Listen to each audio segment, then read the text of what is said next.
All right, so Bob, tell me, pretty good numbers came out today. What does this mean for PSTA in general? What do these numbers tell you? What we're seeing is still really strong ridership. It's up just a bit, about 0.4% on the fixed bus routes. Some of the other transportation we have, our demand response, the Jolly Trolley, the Looper trolleys, they were down just a little bit. But we set the second highest February ridership ever, and we missed the all-time record by less than 0.1%. And that was set actually in 2013. So the ridership is still very, very strong.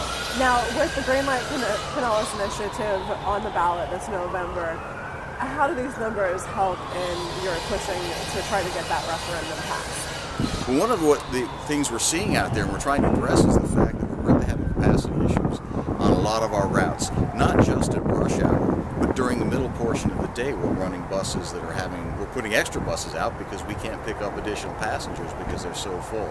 And that was really the heart of the Green Light initiative going back years, a way to finally bolster this service and meet the demand we're seeing. I mean, yeah, there are times in the day when the buses are running with less than full loads, but if you go out there at rush hour, we're having a serious problem meeting demand. Now, Hart also had the ridership numbers released today, and they also saw some pretty good numbers as well. Coordination between the two agencies, especially if Green Light Pinellas passes, what would you like to see happen to kind of bridge the two together? Well, we've actually, contrary to popular belief, we do work very closely together. And if the initiative passes, we're going to have more service going back and forth across the bay. And those buses are going to be meeting up with Hart. Hart's numbers were way up. They've got that new Metro Rapid BRT in, which is really helping their numbers as well. So it's going to fit very, very well.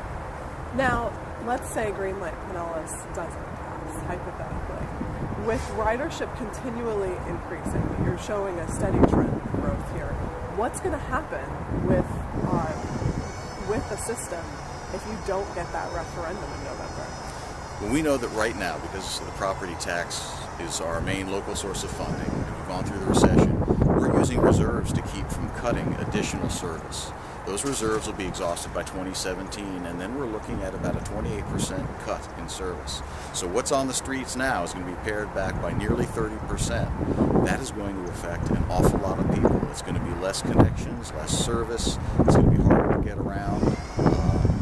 Already, what we have, we're not big enough. We don't have enough service for our population.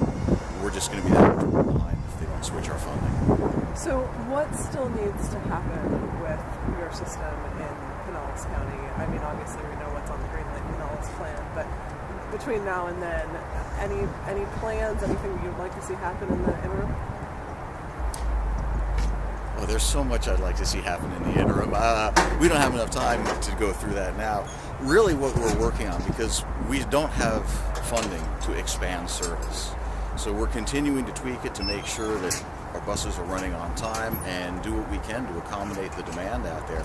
This time of year especially, spring break is a really tough time for us because we get stuck in that same gridlock out on the beaches as everybody else, and other of our routes are very, very crowded, so we're doing our best to meet it, and we just hope people take a look around and notice that the buses don't always run empty. They're actually full a lot of the times. And one more thing, Bob. During a Tiger Bay meeting last week, Congresswoman Kathy Castor was asked about the Green Light Pinellas initiative, and one of the things that she mentioned was that she would like to see there be more emphasis, especially with the rail component, in connecting with South St. Pete, where there's a lot of people who are transportationally challenged. Do you see anything in the future where you might extend down there to help those folks out? Oh, absolutely. In fact, that's a big part of the Green Light plan.